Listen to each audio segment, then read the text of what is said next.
I think is Got it. easier. Okay. So I got I that. think, Bill, you can give hosting to Edwin if you... Right, he said that, and I don't know if we sure, but I don't see Participants. Look at the participants. manage participants. It says. That's what I have. And then you go to my name, and then you click. Okay. There's Bill. There's more, and then make host. Yeah, that's it. So, got it. All right, you're host. Okay, so that'll. Yeah, sorry about all this. It's like the computer blows up. You have to boot up everything, all this kind of stuff, and it takes forever to kind of get everything going. So I thought we would start with just one circle to begin with. And what do you think, Carolina? Just since there's just 7 of us. Mm-hmm. Okay. Okay.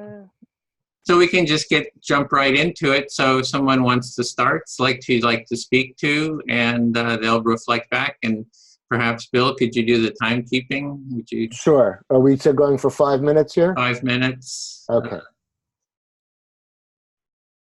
And let's just get started, whoever would like to start.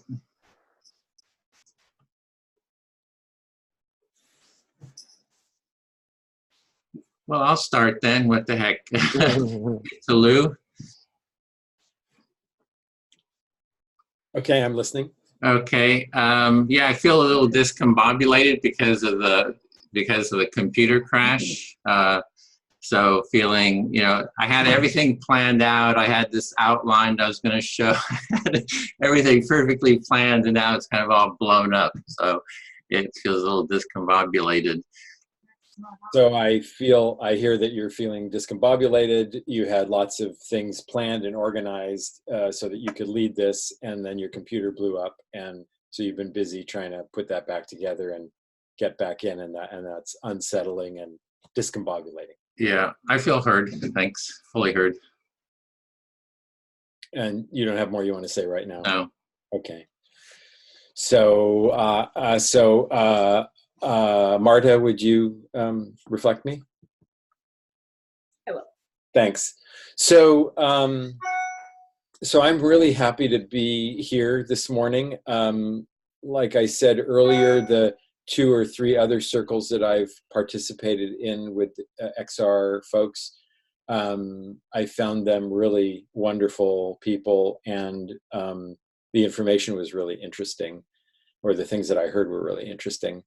And I care a lot about the climate crisis, and I'm doing a lot individually, but I'm not really involved in any systemic action. So I'm interested in learning more about XR and what's actually going on with it in the United States, so I could figure out if and how I want to plug into that. Yeah.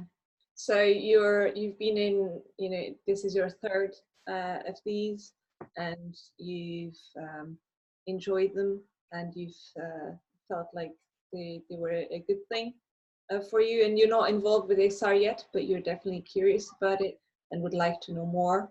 So you've been focusing on yourself, your own climate mission, but you're thinking on how other people, what they're doing in the States, and whether you might get involved or not. Yeah, thank you. And I'm realizing I want to say more specifically, the thing that I really was attracted to in the other meetings that I was at, and in some of the videos I listened to, was that the people in XR that I've met seem very committed to kind of nonviolence principles, and a lot of social activist people and other things that I've been involved in are just kind of angry and very demonizing and very wanting to attack and stop things. And I have a lot of background in nonviolence and nonviolence training, and it's like, no, you want to create the things that you do want, and you do want to try to listen and understand the people who are doing the things that you don't want, because that gives you information about how to shift things. And so I also have just gotten the impression that XR is approaching their social change work in a very effective way, and I'm encouraged by that. So yeah, so it's not just general, it's also specifically the vibe that you get from the people in XR that you've met. so far, the whole no blame, no shame sort of thing, and that you think the approach is more in line with the things you care about and the way you see things, instead of being so angry. And like activism can be a bit angry, and this is just a different way that appeals to you more. And I think it's more effective. And I also don't want to put down that people may be afraid or angry. It's fine to feel that way. And venting is fine. Having a forum for venting is totally okay. It's just that when you go to do the work with however you're trying to make the change, I think it's much more effective. That blaming and shaming doesn't usually produce change. Most of the times that I've seen, it does not produce change. So yes, I hear you say that you think it's also that it's more effective, that there are spaces for venting and getting the energy out, but that it's more effective for social change if it's done in a non-violent way. Thank you. I feel fully heard. Thank you. Severine, will you? Yes, I'm listening. Thank you. It's really nice being like in a group of 7, actually. I know in a way we all get less time and all that, but it's very grateful to be here, and very grateful for having this.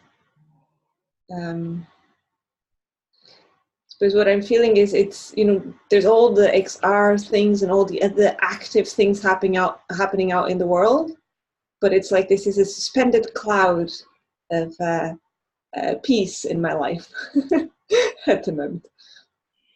Yeah. So can I reflect? You like it, the fact that we're 7, although we might have less time to speak, but then you find it nice to have some quiet time, reflecting, thinking about what you feel and what is happening outside.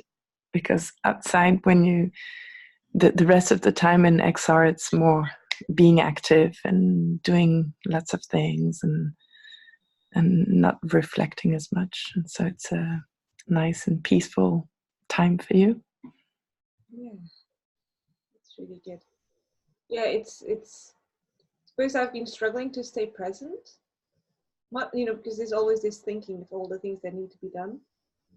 And I think just being with you guys forces me to be present. By listening, and for a little while I don't have all these other things going on. Yeah, you've been really active, and so not as present as you are now, and it's nice for you to be just here yourself with us. Yeah, thank you. I feel fully heard. You're welcome. Are you finished? Okay. Laetitia? I guess we have to do it in English, right? Yeah. Okay. So yeah, I feel about the same way Marta feels. I also feel I would like Lou to join us. So yeah, for me it's really a nice feeling to share with all those people from all over the world that have the same worries and the same concerns and the same vision of humanity and where we're heading to and what we could do to make things better on Earth. You said you have the same feeling as Marta, and you are very happy to see all these people from the world who feel concerned with the same things, who want to change things, and to have the who want the same changes. I mean, it's what you are very happy for that. Yeah, exactly. So I come from a place where I've been living. My father was a diplomat, so I've been living all over the world in my childhood. But now I live in a very remote mountain place, and so I like it very much here. It's full of nature, but the people don't really know what ecology means and don't know what climate means almost. So there's a big job. I understand. You say when you was child you travel a lot because your father is diploma, and now you are in a beautiful place in Switzerland, and you really love this place because it's very nice, but people don't feel very concerned with the climate and what it means, and what the ecological really means, and there is a lot of job. There is a big job to do to change things in your places. So good luck. Yeah, thank you. I feel heard, really. On the other hand, what is really good here is that the people, they cook their own jam from the fruits from the garden, and they live the way we should all live, but they don't name it ecology. It's like ecology is something from those pretentious intellectuals in universities who come and tell us what we should do. We know what to do, so don't tell us anything. So that it's the good side and the difficult side of being here. You said people do some little actions in their own, but they don't really know it is ecological. Like to have a garden and have fruits or vegetables in their garden. But it is good actions, but for them it's not ecological actions, because this idea is more intellectual for the idea you have in the university, and it's not you don't need that to do this kind of things, and it's more something a little intellectual. Yeah, exactly. Yeah, so XR is seen here as people who want to frighten them and to tell them bad news when they have just come out of poverty. They have just been able to have train, roads, highways and stuff, and they're really happy to have their car, to be able to go on holiday. And so what do we come and tell them now? That we should stop all that, take planes and cars, and that's what's really hard here with XR is for them it's just as if we were frightening them and giving them bad news and telling them now you have to drop all the things you just got. It's too hard for them. Yes, I see what you mean. You said people like their comfortable life, like to go to holidays by plane, by cars, and extra or ecological groups always give them bad news, and maybe private a little their comfortable life, and they feel hurt or fight by these groups who want to change things. Yeah, exactly. Yeah, thank you. You have okay. Thank you for all what you said. And I was happy to listen to you. I don't know how to choose.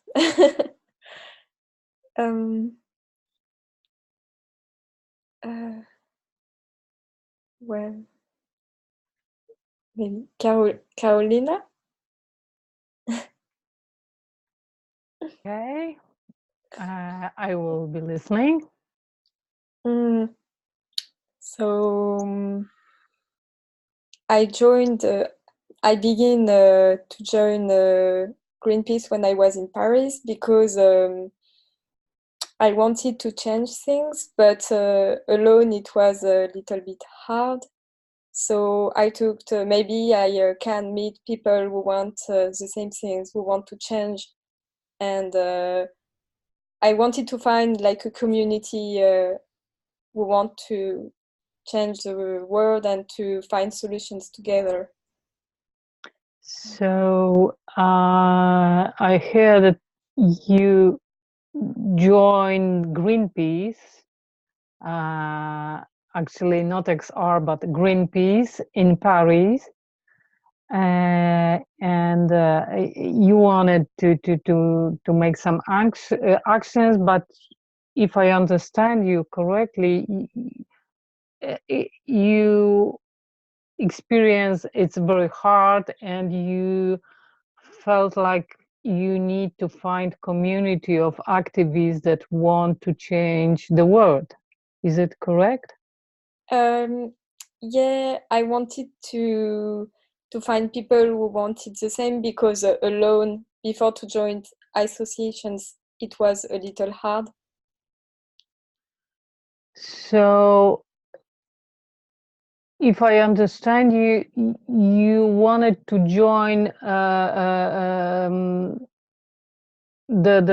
movement, the organization, because outside of it, it's very difficult to do anything. Is it correct? Yeah. Yes, it's that. And after when I arrived in Ireland since 2 months, I joined the Extinction Rebellion because I wanted to find a group of people who are very active and who want to change things and to understand the situation in my local place in Ireland. So yeah. So you last year you traveled to Ireland. Now you live in Cork in Ireland, and you joined the XR movement because you wanted to find people who are involved in the very same thing as you have been involved in France, if I understand. it's right. Just I arrived in Ireland 2 months ago. Oh, I'm sorry. No This problem. year. Okay. Okay. This year. Yeah. Yeah, and yeah, that's how you become XR movement member.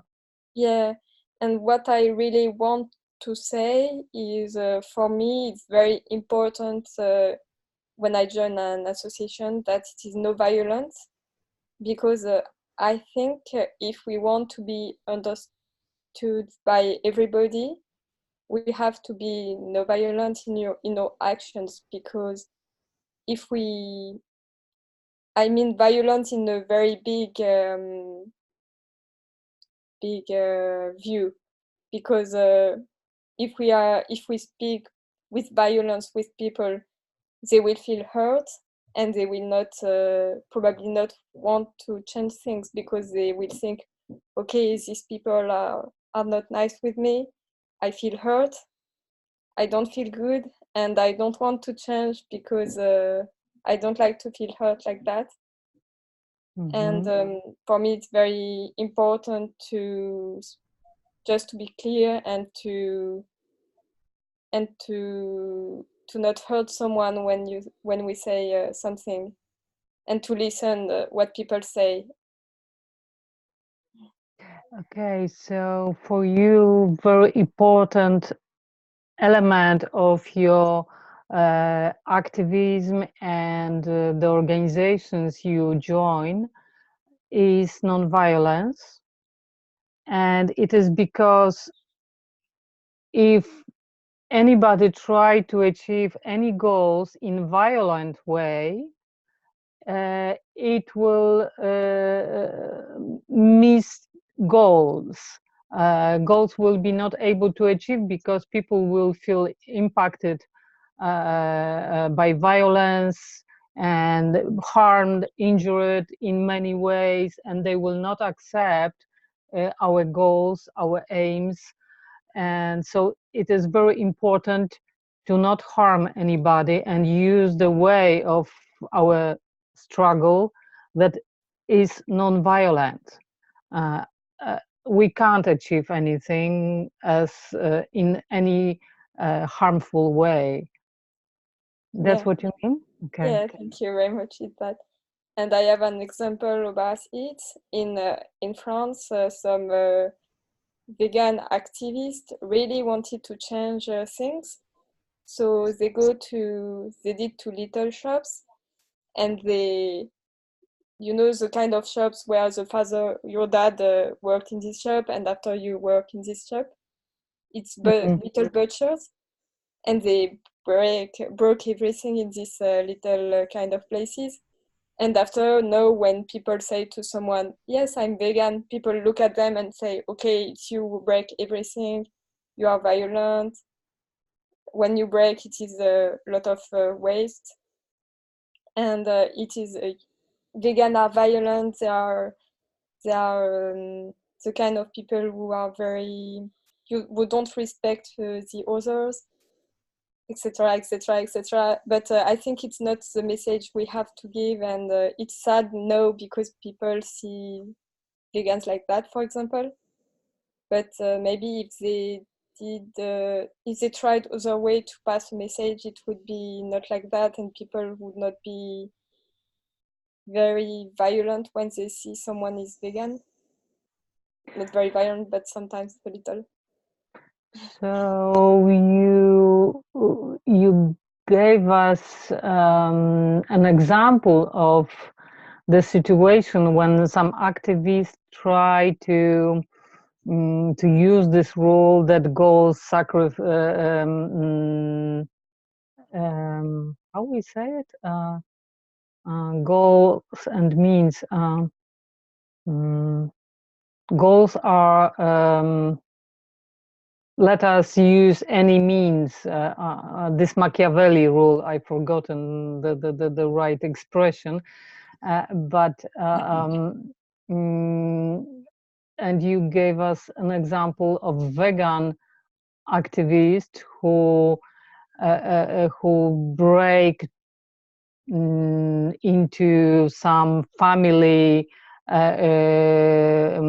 run shops, if I'm correct. So you know, it's small shops, small entrepreneurs, and vegan activists break into those small shops and destroy everything just because it's not vegan. And this is the way they actually make people frustrated and against the whole idea, and they produce very unfair or unpleasant image of vegan activism, and it's actually harmful for vegan movements.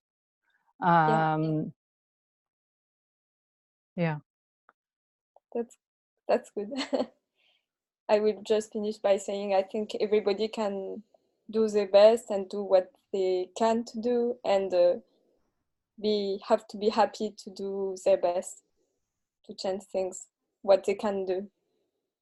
So you think that everybody should do whatever it is in our powers, whatever we can do, and everybody should try his or her little things to do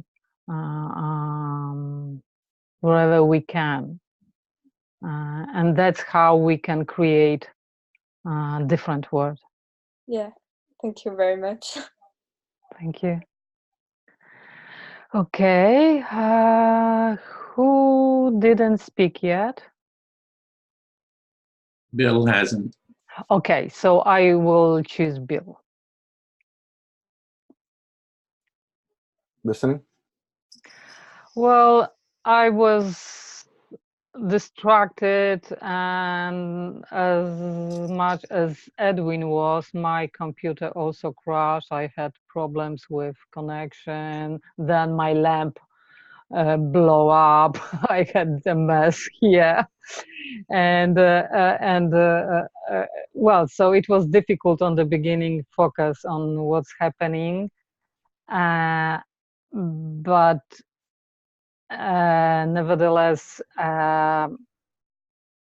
I feel like I can resonate with everything what I heard from others. Okay. So you're saying that you had similar issues as Edwin. Your computer crashed, and then your light blew up, and then so you were feeling a little bit disoriented. But then you've been listening to everybody so far, and you really feel that you have an affinity for what everybody's been saying, and so you're enjoying Yeah, so we can create affinity group. um, I and this I think I can feel the same feelings Sev experience, that it's very hard to be with people who perceive me as sort of stranger. For example, too intellectual. I don't know. For some people, those shelves of books might be intimidating. I'm not anybody who might intimidate anybody, but you know, it looks like, oh gosh, she is intellectual. She will be speaking. And I think that some people might perceive me like I am from different planet. I don't understand. So I somehow feel this experiences Seth might have. So you're talking about what other people were talking about, which is the theme of how others perceive us. And so you also feel that you're seen as somewhat of an outsider because of being intellectual. People might look at the books and be intimidated. You don't feel that, or that's not your inner experience. And so you're trying to kind of come to terms with trying to let people know who you are as you feel inside versus the perception they might have based upon any kind of labels that they might have. Yeah, another thing is that I'm very scared about how we understand nonviolence in our movement. I was speaking about it many times. It's kind of feeling that people perceive nonviolence as something outer attitude. They don't perceive it as an inner choice to not harm anybody, to harm rather myself than others. This is the choice of true nonviolence. This is very difficult, but the idea is that if I'm wrong, it might happen that I'm wrong. I will be the only person who will be harmed. That's the core of nonviolence. I'm seeking for truth,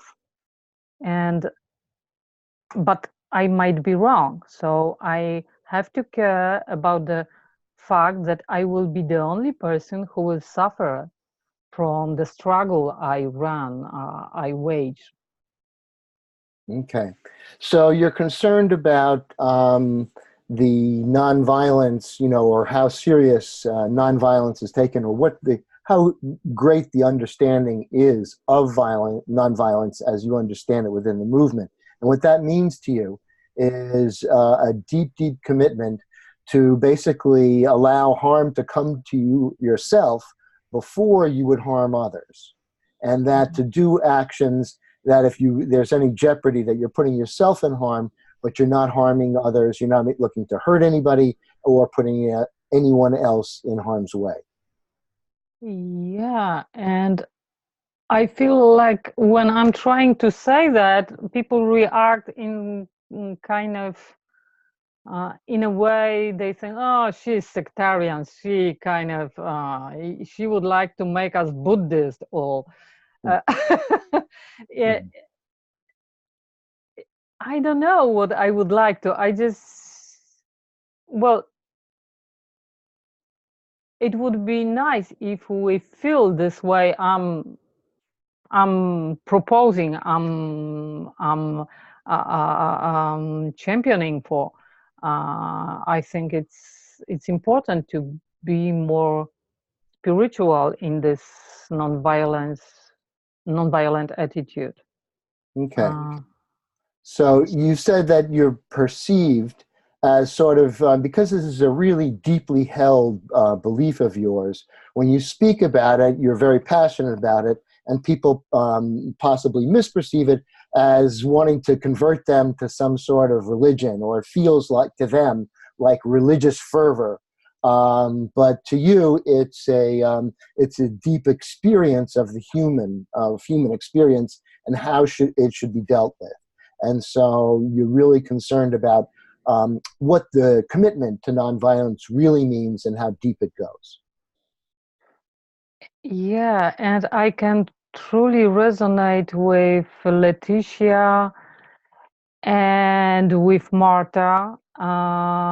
With Leticia, because what she was talking about is a core of nonviolent action as Gandhi understood that, understood that.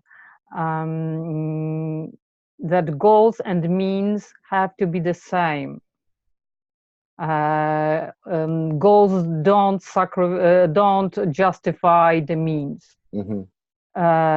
That's the expression I forgotten. Goals don't justify means. If we use wrong means, we abandon, we cancel our goals because people feel harmed.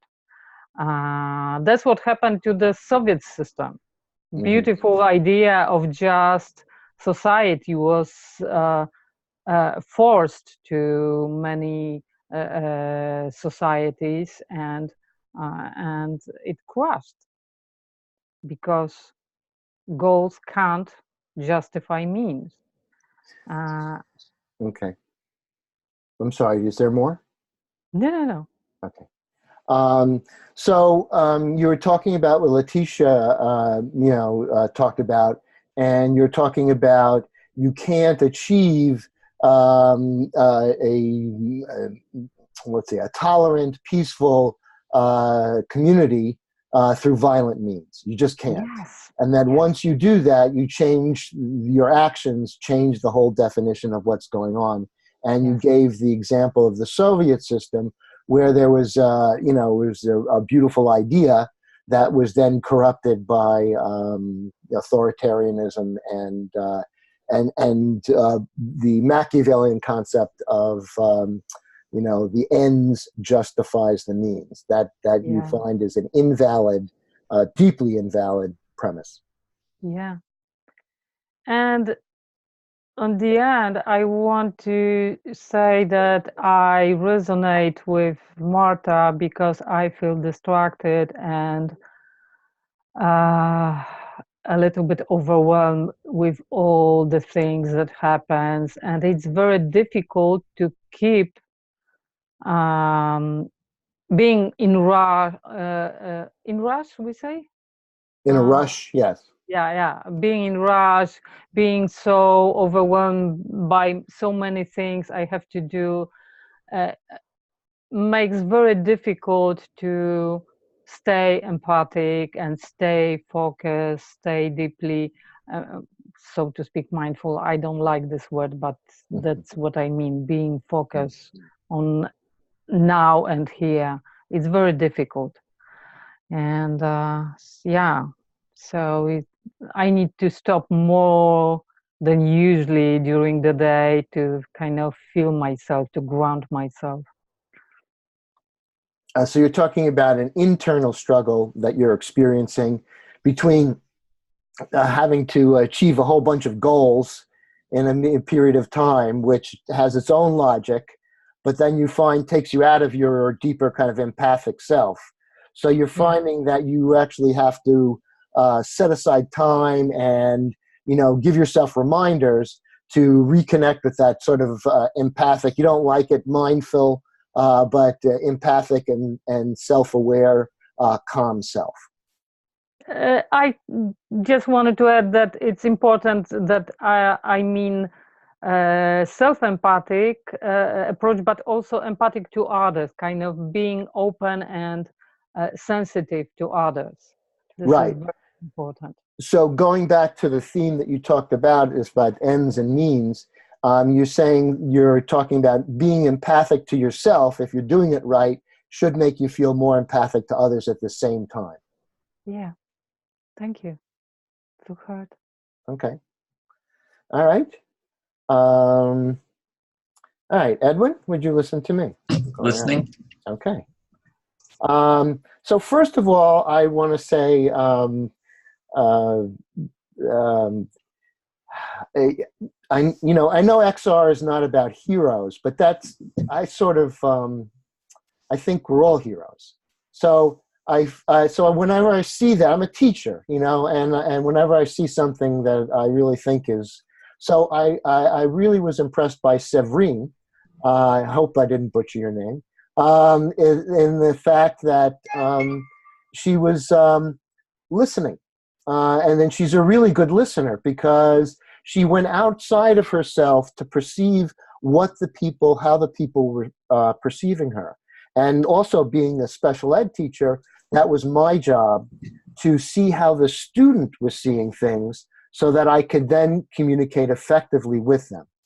I'll stop there. Mm-hmm. So you're seeing people in XR as heroes, so similar to what you told your students that they were heroes, and that with Séverine, you're appreciating her approach to sort of empathize with the community that she lives in, to see the world how they see it, and you're just sort of appreciating that right approach. Right, and it's that inclusive approach, that we challenge. I felt that Carolina, that's what she was talking about when she was talking about self-empathy and empathy for others, and that's the ability to be self-aware and self-reflective, and just, every once in a while, look at yourself in the mirror and say, maybe I'm the asshole. I'll stop there. Mm-hmm. So you're appreciating that sort of self-reflection, being able to look at yourself and judge yourself as an asshole?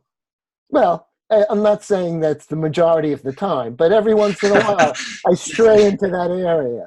And so sometimes you want to judge yourself as an asshole. I don't want to judge myself as an asshole, but I find that that's a mild aversive to keep me on the right track. Okay, so a little bit of judging yourself as the asshole is a way of keeping yourself on track. Then. With humor, with a Susan of humor. Okay, so to keep a little humor into the right, and I hope to many of these movements, they are very serious, but having lived through the '60s and stuff, that was one of the things that I missed. That there was a whole humor component to the '60s and the things like that was sort of lost in over seriousness. I'll stop there. Mm-hmm. So you value the humor of the '60s and the activism, and you feel that might be lost now in being very serious, and kind of have a longing for that humor. Right, and then as we talk about change, a lot of people, I feel. I didn't become a principal because of this, because one day I said, what's wrong with our school system is sort of like the dualistic punishment, praise sort of thing. That's the only two things we have, in the school system. And we need to find, more inclusive, more creative ways of moving forward. So, rather than like breaking up the butcher shop, finding a way to, show how the that butcher might sell vegetables, or I don't know. But there are other ways, and creative ways, inclusive ways, to bring people along. I'll stop there. Okay, so one of the reasons you didn't become a principal is because you didn't want to be part of sort of an authoritarian school system, and you're looking for ways that are more inclusive and maybe more empathic approaches to relating. Yes, that's correct. And so I'm looking for a happy change. I'm looking for laughter. I'm looking for joy. And I'm looking for, I think that the movement has to show other people that by inhabiting internally empathy and displaying it, in an outward way, is a happier life. It would be better for them. We're not forcing that. We're just showing you what it is, and you can take advantage of it too. A nice beach is a nice beach. Mm-hmm. So you'd really like sort of a positive movement, something that embodies more joyful way of being. So sort of like the means are the end. Yes. Well, yes, with that you're being true to the goal, as Carolina said. Yeah. Thanks. I feel fully heard. Okay. Great. Thanks. Then I'll speak to Martha. That's okay. Yeah, it was coming to me. I really enjoy the energy. There's sort of a slow sense of presence, a sense of warmth in the circle here, and I really enjoy that energy. So you're appreciating that it feels good to have the energy of these people around you. That it's Yeah.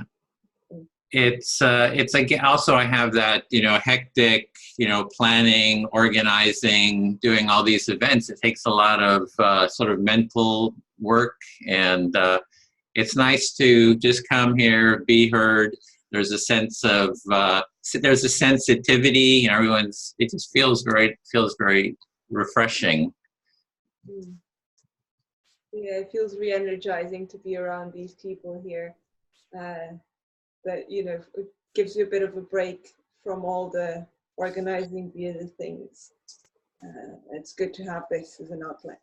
Yeah, and it's kind of like what Bill says. Could we sort of have this energy and also be active with that energy? To have that that sort of a calmer sort of activism, maybe that that somehow I'm kind of looking at it, because I find sometimes get very mental in terms of my, moving forward, and it's a bit pushy. Somehow that the energy sort of come more from a deeper place in me without sort of this mental kind of rigidity that I sometimes have. I don't know if that makes sense, but I think so. It feels that it helps together with these people to be more grounded, and less. Yeah. It brings you down from your brain, and it slows you down a bit. And that feels good.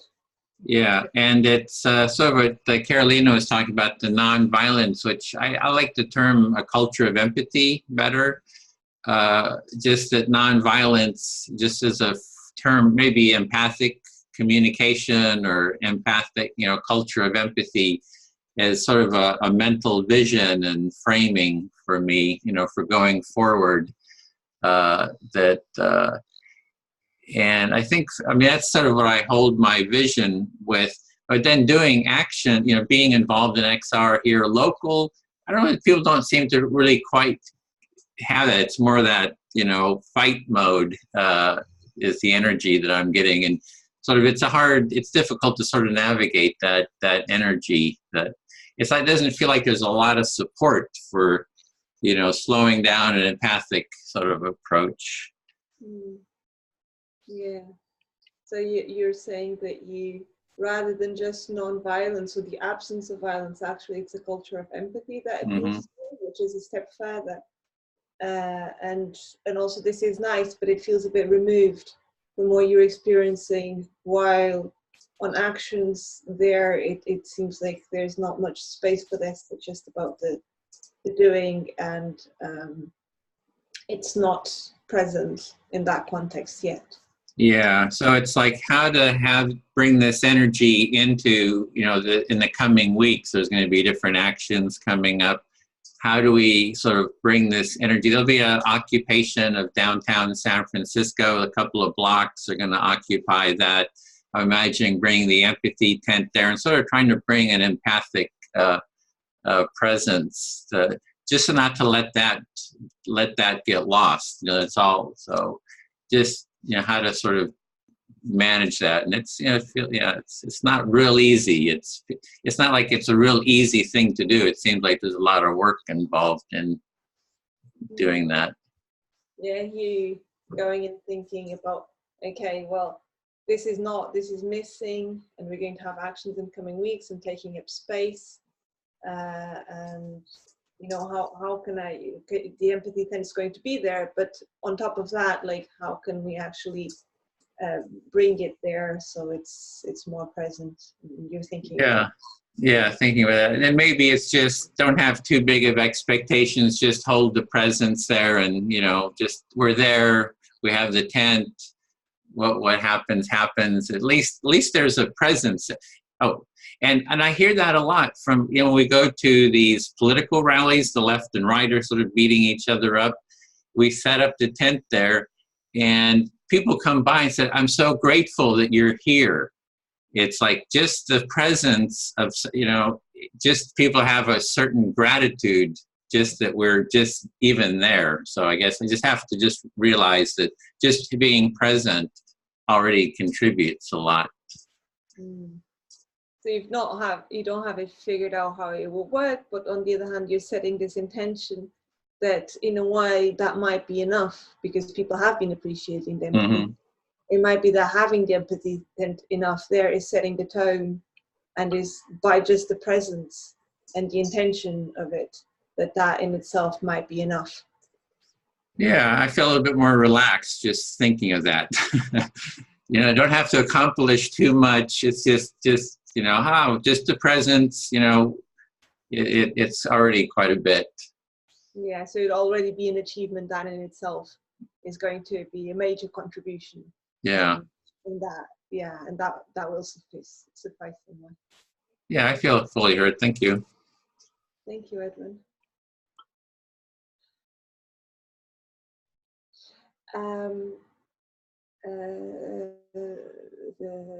Letitia? Yeah, I listen to you.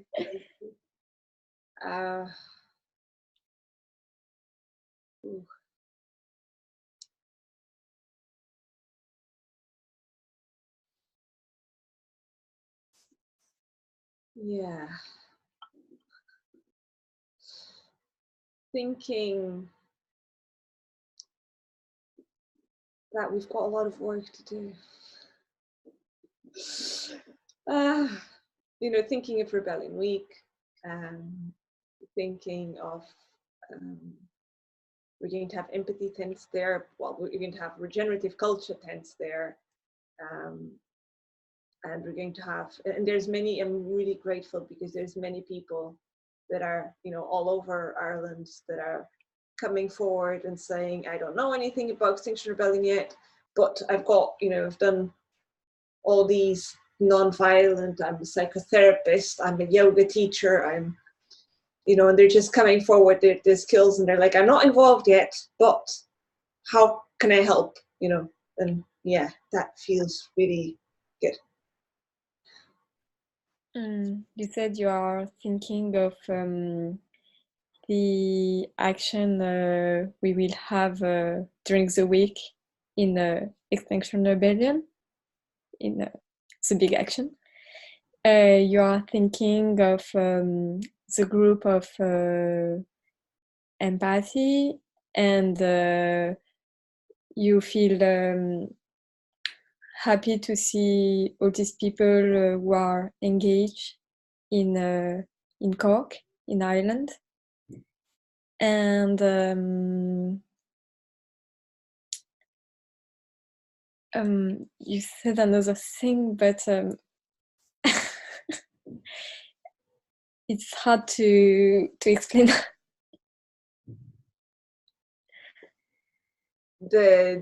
So I think I was just saying that everyone is bringing their skills that It's that. and offering those. Yeah, you said everybody can express the skill and to share that with everybody. Sorry. So, but it's yeah, just feeling, will we have enough time before October? I can be very, I think this is to do with me, not so much the situation. I can dream very big. You know, I have this image in my head of what I'd like Rebellion Week to look like. And you know, and I need to, a bit like Edwin was saying, it's like just by being there, and that will be enough. That's sort of what's coming true to me. It's okay to have this big dream, but like just focus on being there, and that will be enough.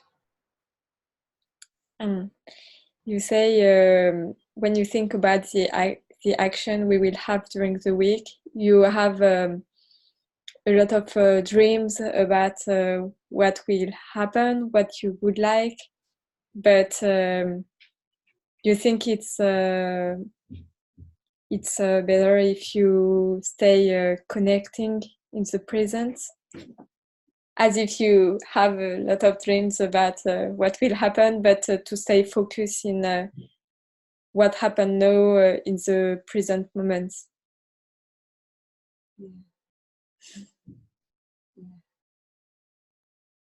And I think a lot of people spoke already to that, but maybe they didn't mention the word.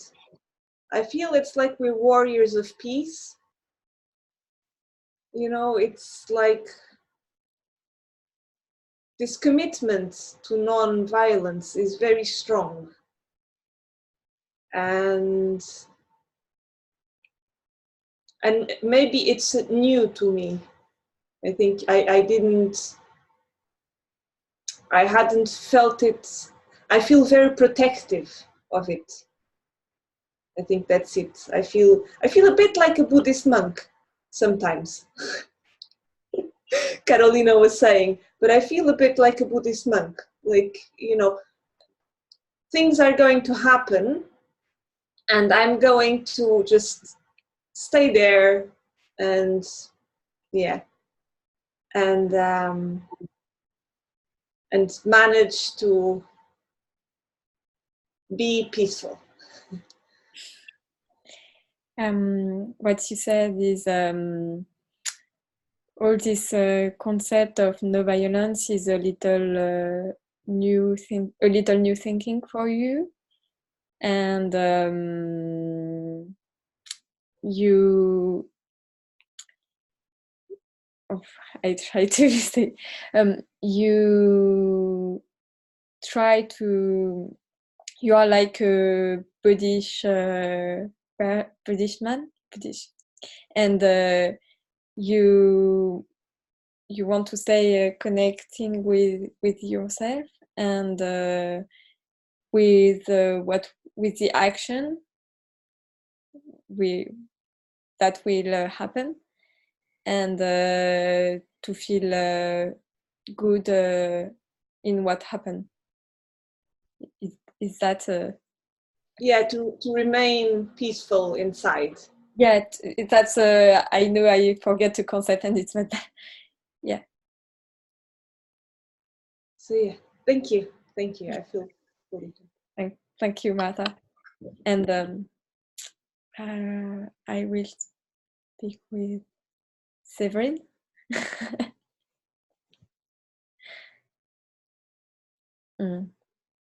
Listen. Thank you, Severin. I think about what Marta said about the present moment, and I think for me it's very important to stay connecting in the present moment, because we never really know what will happen in the future. We can imagine a lot of things, and often it is not the very positive things. And but we never know what will happen tomorrow. So when we stay in the present time, we can change what we want in the present, but we can't change what will happen in the future. So you're saying that for you it's very important to remain connected to the present time, because you can't change the future, but you can change what is happening now, and you have more effect on the present. Is that what you said? Yes, it is. And that's why I like also to dream a little, and but I think it's good to have dreams, just to not wait for something, because sometimes if we dream it's good. If we wait for something, it can be a disappointment for us, and it can be hard after when it is not what we dream before. Mm. So you're saying having too many expectations sometimes is disappointing. You can dream about things, but really expecting something to happen can lead to disappointment. Is that it? Yeah, but I like dreaming too, and I am impatient to see what will happen during the week, and I think we will have a very good action. Yeah. So you like to dream too, and you're impatient to see what's going to happen during the rebellion week. Yeah. Looking forward to it. And that's thank you. Okay, thank you.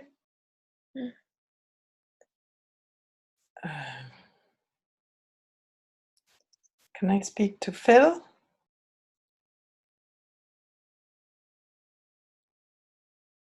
Sorry, Bill. Bill, yeah, got it. Sorry, I don't have my glasses on. Oh, it's all right. Yeah, so there's something I didn't say in the beginning. I'm actually a child psychiatrist, so it actually helps. I mean, it's also because I like listening that I became a psychiatrist. So there was one thing I wanted to tell you, because you talked about the way I was listening and being empathic to the people around me. So you wanted to say that you are a child psychologist, and that's that's an area of intense interest of you, and where you developed your listening skills. Yeah.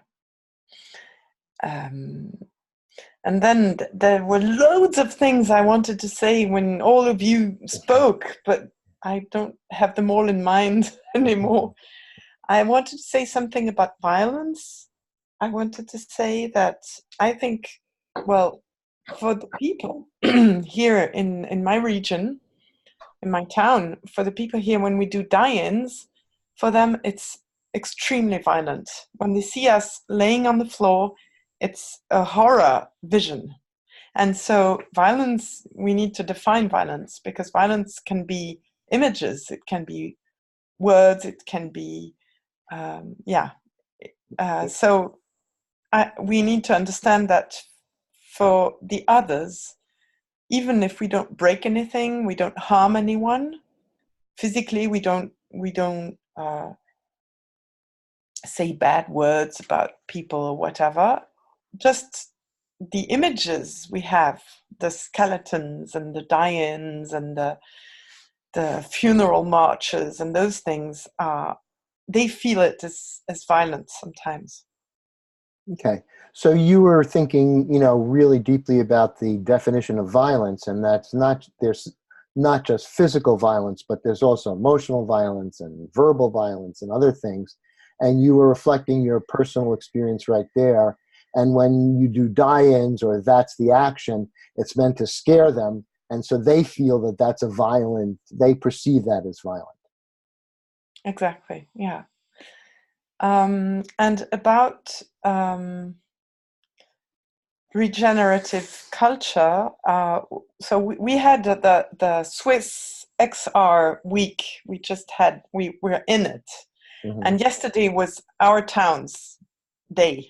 Mm-hmm. And so we organized a big concert, and we sang and we played, and I think it was some sort of miracle because loads of people came.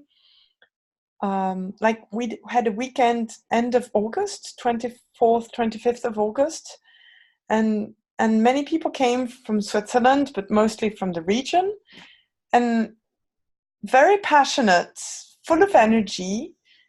Sometimes they came saying, I don't know how to sing, but I'd like to try. And they ended up giving all the best of themselves. And it became really a beautiful show. Okay.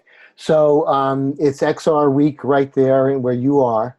And you decided that the action that you would do is a concert, and not necessarily a concert, as I understand, with professional bands, but with the participants creating the concert improvisationally as they go along. And you were very, very touched and moved, calling it like kind of a miracle, where people were just kind of expressing themselves, and they were singing along and giving the best of what they could. And you really feel what I feel underneath is that's the correct framing to introduce people to these other concepts, the larger concepts of XR. Yeah, exactly. Well, I need to give one or two details more because so we built up on that weekend 3 weeks ago. We created the XR group, XR Swiss group, so singing group.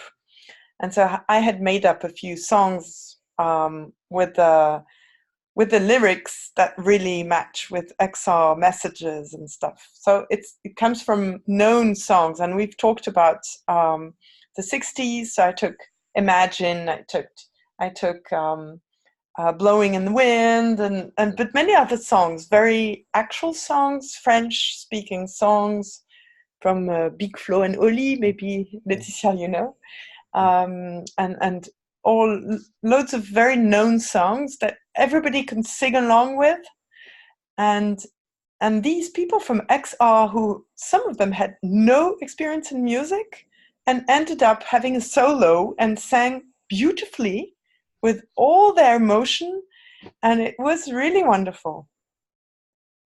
So you had designed this concert, and along with others, but your part was sort of like getting some of these songs from the '60s, Imagine, and also from from France and Europe. And what you really were impressed with about just XR, ordinary people coming in, taking the emotional risk of singing a solo, and when they did, they put their heart into it, and they did a great job, and people were really moved. Yeah, exactly. Yeah, and I think that's also very good for outreach, because when you talk about extinction, some people feel hurt. When you sing about extinction, it's much better. So you're really thinking about how to reach people who are really not, oriented towards XR. And you were giving an example, when you talk about extinction, it's scary. But when you sing about it, people sing along. Yeah, exactly. And then there was one other thing I wanted to add, because my vision is not very optimistic, maybe because I didn't read the right studies and didn't listen to the right scientists, but they might be right in the same way. My vision about humanity is that it's going to be a total catastrophe and disaster in the future decades or maybe years. Well, and then IPCC says within the 10 years that there'll be millions of people dead. So it really struck me, and I felt very anxious and depressed about it. But yeah, creating songs helped me a lot. And I must say, well, I think I've done a bit of mourning already, and I'm feeling better now. And having built that XR group and having the perspective of changing things little by little and not being totally how do you say impuissant, help me, Laetitia, how do you say that? When you can't do anything about things, you know, you're not potent. How do you say you're not Helpless. Yeah, you're helpless. Yeah, exactly. That's just so horrible to feel. So Maybe even if sorry, maybe it's powerless. Powerless. Yeah, exactly. Thank you. Just easy. And so, yeah, it helps me a lot. These songs and yeah, talking to you guys and yeah, it helps a lot. So you're not optimistic about the future, that the climate change is going to make things profoundly different and there'll be millions of deaths, and you feel that that's coming no matter what. But on the other hand, you know, when you participate in creating these songs, or when you're in a listening circle and you're experiencing people in a different way or through that medium, you find yourself helpful. You feel that the fears and the worries kind of go away, and you seem to get in touch with more of the potential that's available. Mm-hmm. Exactly. And the last thing is, I think in XR, it's not average people going into XR. Also, we must say it's atypical people who don't care. Usually, they don't care not going with the herd of the rest of humanity. So it's special people, and I like that idea.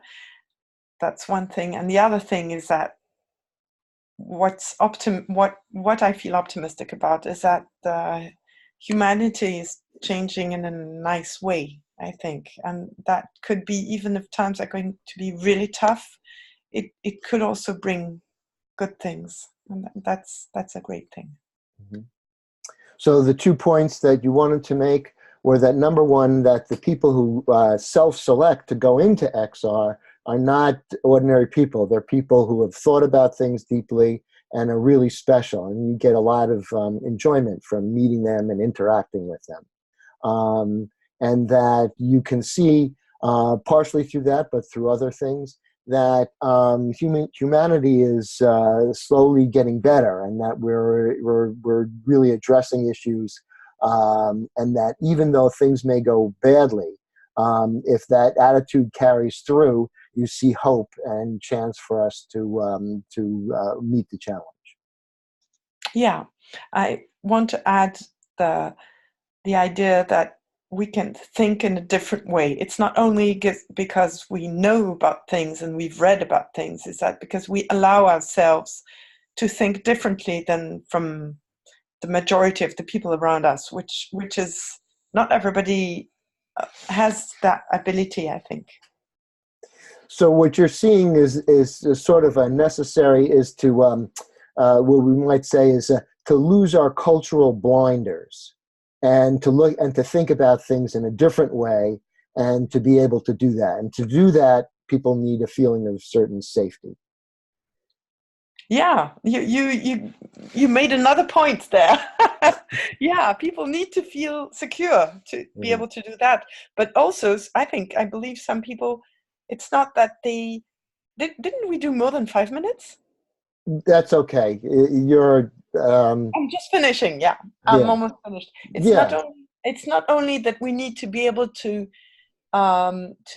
leave our culture. Is that some people are just not in their culture in the beginning. I mean, it could be disabling in some situations, but in XR it can be a quality. Okay. So you're saying that people feel kind of like outliers in their own cultures, and that XR is a place for them, and you enjoy that diversity, and also see hope in that diversity. Yeah, exactly. Yeah, thank you. I feel fully heard. Sure. Okay. All right. I'll talk to Lou. Okay. All right. Well, I'm just, I'm feeling a little emotional because, because people very different than I am are, experiencing the same human situation that I am. And I think that that's always, helps create a feeling of safety. And I'll stop there. So you have strong feelings coming up, listening to people from lots of different places and different cultures expressing similar values and feelings, and that's very moving for you. Yeah. And connecting for you. Yes. Yeah. And I'm also looking at what my, involvement with XR will be. I went to a local XR meeting with Edwin, and I did find that some of the supposedly I would say old lefty paradigms don't work for me. So I'll stop there. So you're also thinking about how you want to get involved in XR, and you did go to a XR meeting in Berkeley, and you were. It sounds like you were turned off by some of the older progressive lefty people and the way they spoke or the way they acted. Yeah, not to say not the people were old. And I don't mean to characterize, but old ideas and these ideas of militancy, and it's a rigid militancy, and that can be held by young or old. So okay, so not so much the age of the people, but what you consider an old approach to social change, which is a militant kind of, we're gonna force people to change or something like that. Right. And and I've said this before, but I find it very fascinating as a study in social change. The laws about curbing your pet in New York City. There in the 80s and the 70s in New York City, where I lived at the time, you couldn't step outside without stepping in some dog poop. And so people finally got disgusted. Now, they changed the law, but that didn't really change the behavior. What people saw is that it was sort of like enough people changed their behavior, and so it became a cultural norm. I mean, they didn't have wholesale arrests of people not curbing, picking up after their dog, but people experienced the better environment, and it became sort of a cultural norm. Well, why wouldn't you want to feel that you could walk to your job and not walk in with dog poop on your shoe? I'll stop there. So, so you're reflecting on what your a lesson or a thing that you learned about social change, which is, and you gave people picking up after their dog's poop, that this happened in New York, where it wasn't so much laws changing that made people change their behavior around that. It was more that, I'm not sure. For some reason, people started changing their behavior, and people noticed that that made a difference, and so it became a cultural norm, and that was more what made it happen big time, as opposed to a law and lots of arresting people and stuff like that. Right. And that's what I think when, I'm so encouraged by what everybody said about listening to, the other, and other people, because I believe that if you're going to make that change, people have to have an experience. I think that's what I love about empathy circles, is that it's not a dogma, it's an experience. And once you have the experience, then the benefits are self-evident. And I'll stop there. That's it.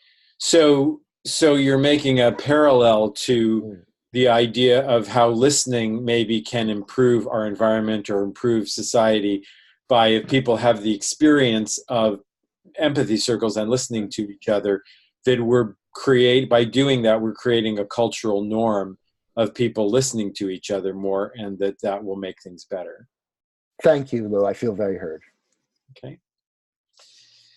Okay, so Carolina, would you listen to me?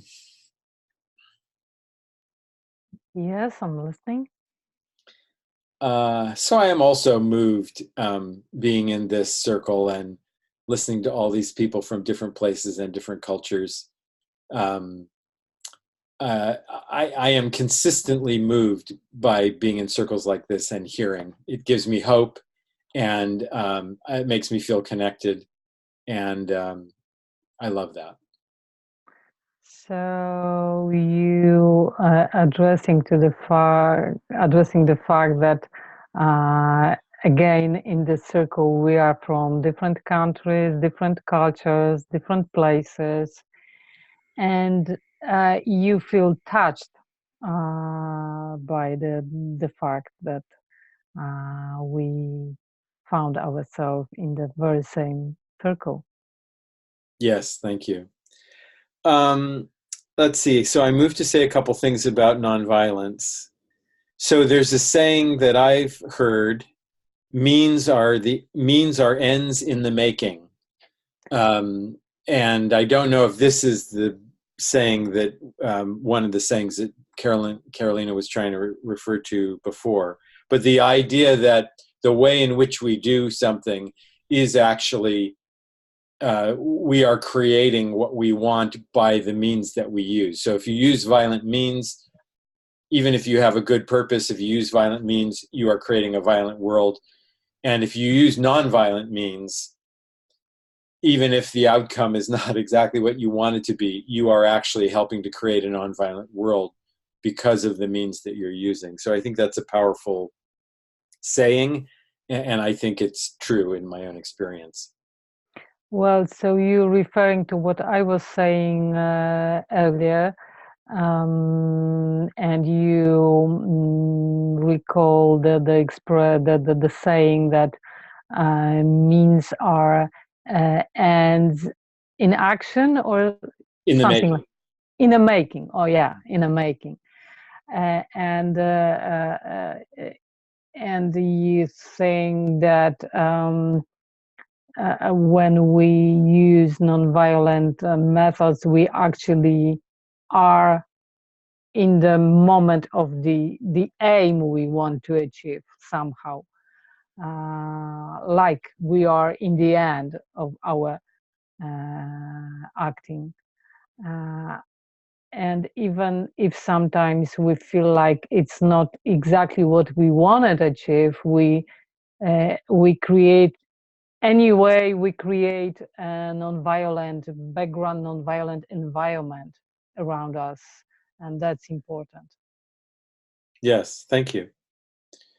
The second thing I wanted to say was about,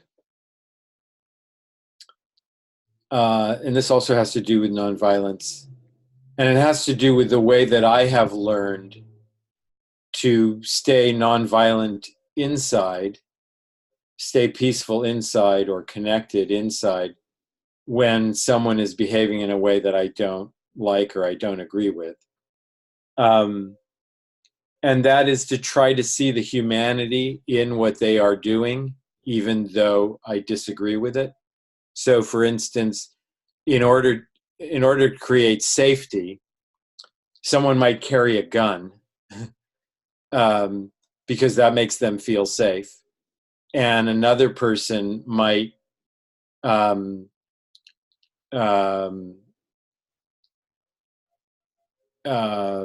wear a smile on their face as a way to try to create safety by connecting with people, looking at people and smiling at them, and which is, you know, the way I would do it.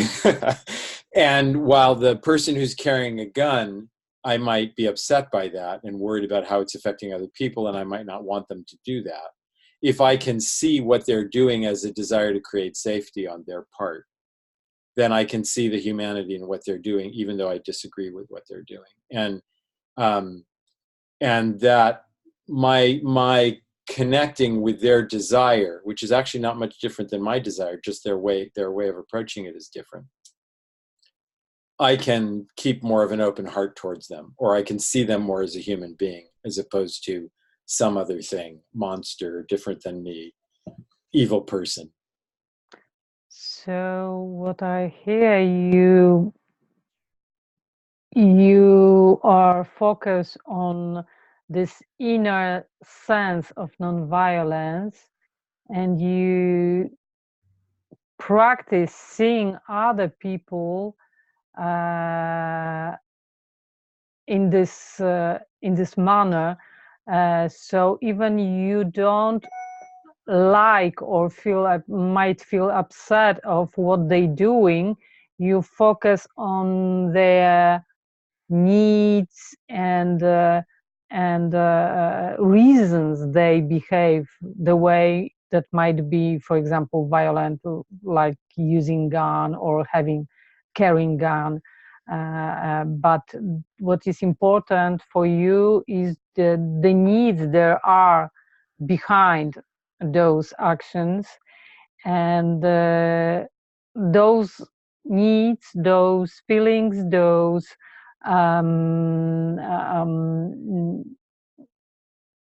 experiences those people have are common with others who choose different way to deal with those needs, to fulfill those needs. For example, need of safety. Thank you. Yeah, and I might be wrong about my guess. Like I might look at someone with a gun and think, you know, they're trying to create safety. So I might be wrong about that. Might be some other need for respect or need for freedom or something like that. And it doesn't really matter whether I'm correct or not. It's more what happens for me internally. I maintain more of a sense of presence and more choice within myself about how I approach them, how I might talk to them, what I might say to them, if I am connected to some aspect of humanity in them, as opposed to my judgments about them and how wrong I think they are, or my fear about what they might do, or my fear about the kind of world they are creating by what they're doing. And if I'm in that fear, I have much less choice about how I behave. And that's the reason to do it, not because I'm right, but because it gives me more choice about approaching them. Okay, so you think you might be wrong about the reason they behave this or another way, but the most important thing is your inner faith in their humanity, and that gives you more spectrum of reacting to them with love, with friendship, and react non-violent way. That the most important thing is that you might be wrong about their intentions or or reason they act this or another way, but the most important thing is to believe in humanity in them, and that's that what created the space for. Yeah, and I'm realizing, hearing you reflect that back, I'm realizing also, it also puts me in a stance of curiosity about them, as opposed to a stance of conclusion about them. Like I know, like I know who they are and I know what they're thinking, and I'm in a more curious stance. So I just wanted to share that. Yeah. So such an attitude gives you also the another thing, which is stance of curiosity to others, whoever they are, and it makes you more open to other people. You are not judgmental. You are a believer of humanity, so to speak. Yeah, thank you. The other thing, I really appreciate the Seb's sharing of the singing, the use of song and singing as a way of bringing people together and having them express their desire for connection and belonging and change, and as a way of educating people that's different than just talking. And that's something I forget to do.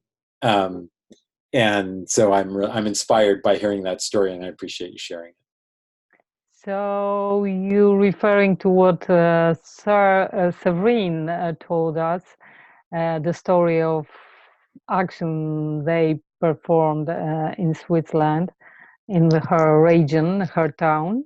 And it was very inspiring to you to use different, so to speak, different level of our activity, not so intellectual, more spiritual kind of, engaging in singing. That was inspiring for you.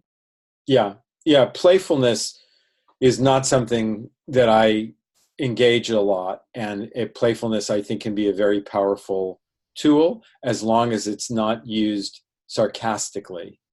I do think Bill talked about humor, and I think humor is also a good thing as long as it's not used sarcastically, because that's also kind of a way of putting people down.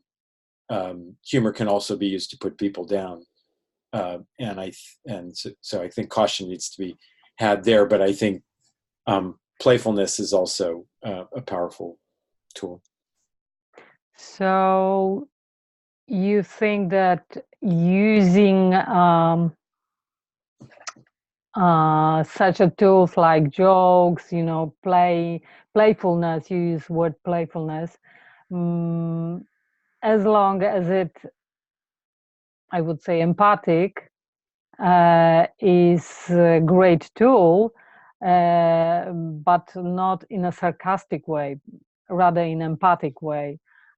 Using playfulness is great tool to integrate people. Yeah, and I need to learn to do that more. Thank you. I feel very heard. Thank you. Well, whom should I choose? Who didn't speak for long?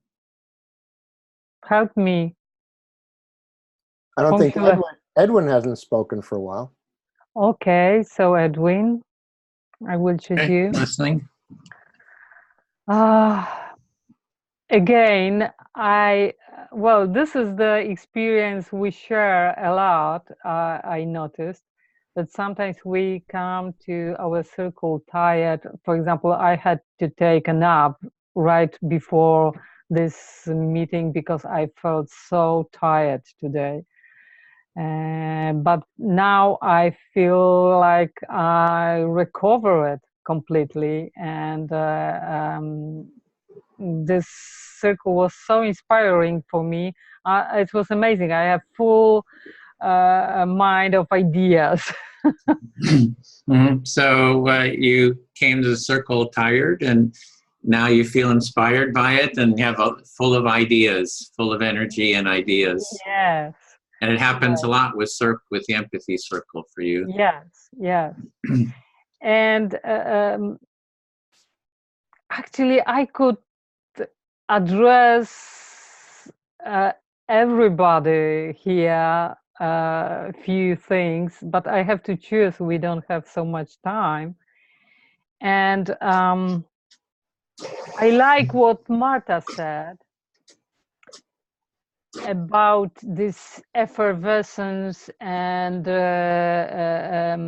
fuss that is created during the action, and staying just calm and taking whatever comes and staying calm inside. This is the great advice. It was like I felt during this circle like it's the briefing, it's briefing before the action we do here, because everybody here prepares for some actions, and we experience some fears, and we feel unrest, probably some anxiety, and we kind of prepare ourselves for actions. That's how I felt during the circle, and it was great idea. Oh yes, what Marta said, that yeah, that's what I need during our week of action. We have also a week of action here, and that's what I need. That's the approach I have to achieve.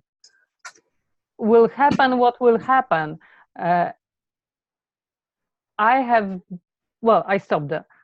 Okay, so everyone here is preparing for weeks of action, and you feel this is sort of like a preparation. This circle is like a preparation, and you're sort of feeling inspired by what Martha said about being sort of just what will happen, being grounded, and sort of just yeah. And so you sort of resonated with that. It's kind of but I mean more about it. I have this experience that if I'm in good mode, good shape, if I prepare well to some situations, actions, and I stay calm, the way Marta speaks, I suppose,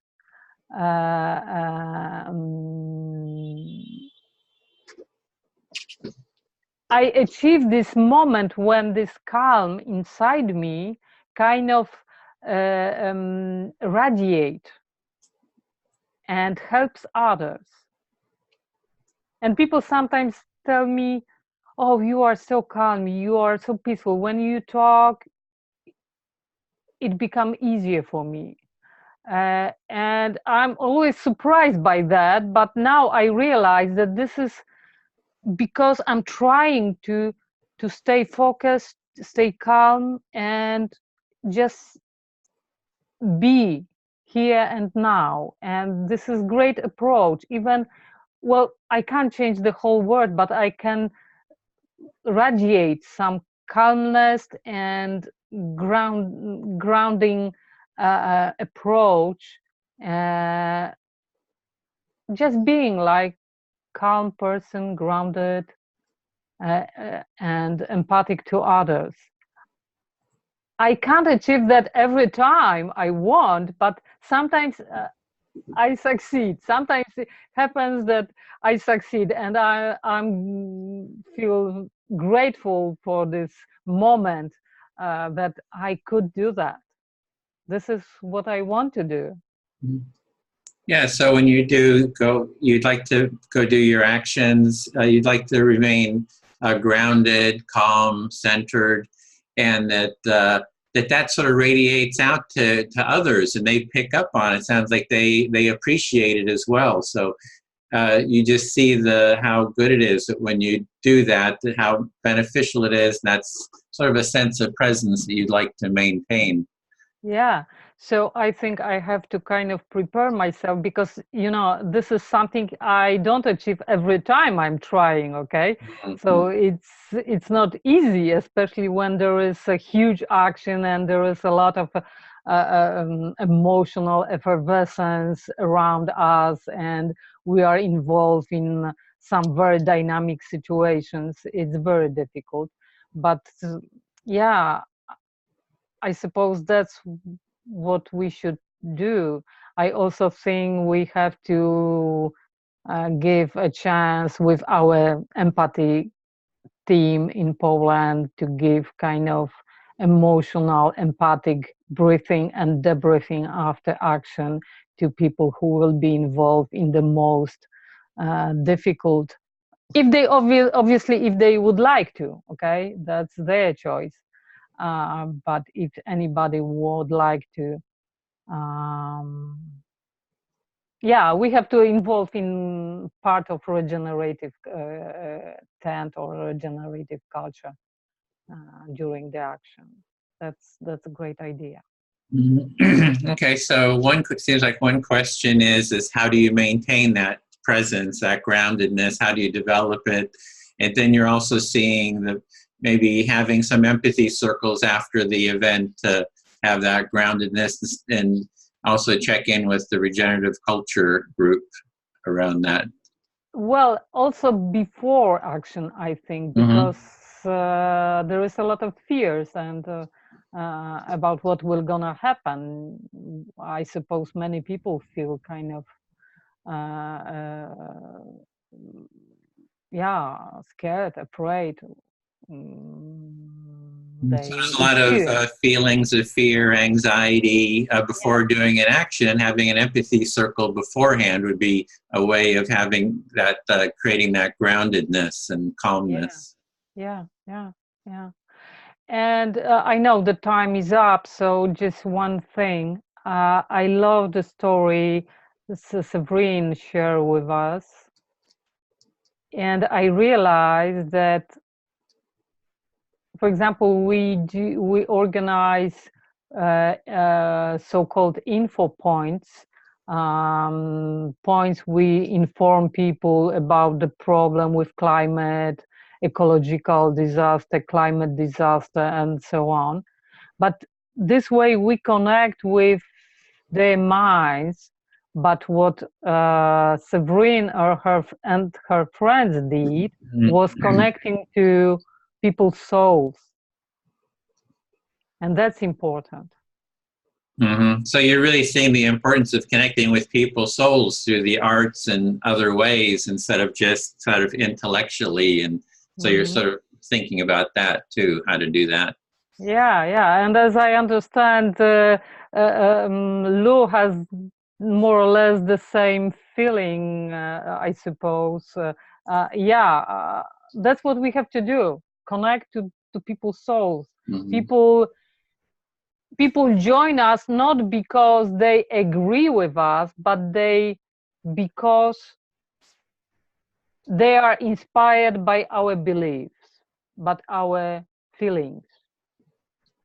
So people will join in with you and with us by how they feel, and not just by the intellectual part, but sort of like what the felt experience is for them. So it's how to create a positive felt experience that they can join in on through the arts and empathy circles and all these other ways. Yeah. Thank you. Okay, great. So we're just right at the end here. So I just want to take a few minutes to go through with everyone to debrief. Oh, Bill, you're muted. Do you want to stop the recording? Yeah, that's it. Should I stop the recording then? Yeah, you can stop, and I'll start it for the last part. Okay.